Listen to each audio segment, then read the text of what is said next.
ফরজ সালাত আদায় করার ফজিলত।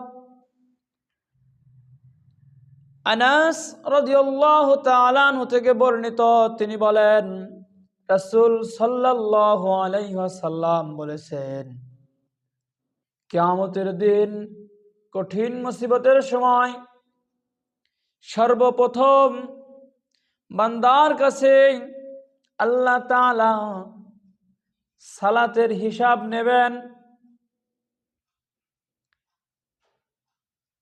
নবীজি বলেছেন, আউয়ালু মা ইউহাসাবু বিহিল আবদু ইয়াউমাল কিয়ামাতিস সালাহ।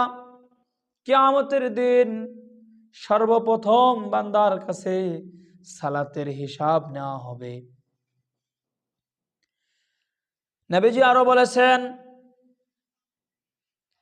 ফাইন সলুহাত সলুহা লাহু সাইরু আমালিহি ওয়া ইন ফাসাদাত ফাসাদা সাইরু আমালিহি।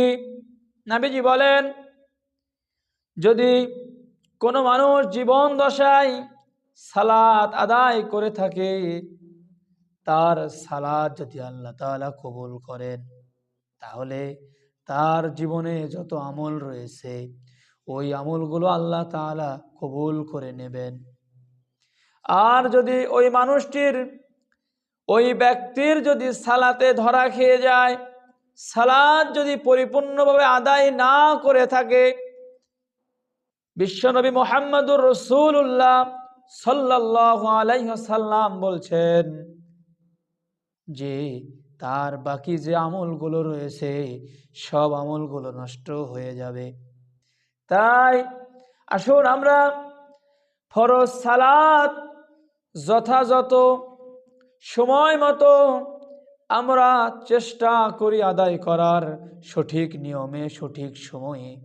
আল্লাহ তাআলা আমাদেরকে সালাতের প্রতি বেশি যত্নবান হওয়ার মতন তৌফিক দান করুক। সকলেই বলি আল্লাহুম্মা আমিন।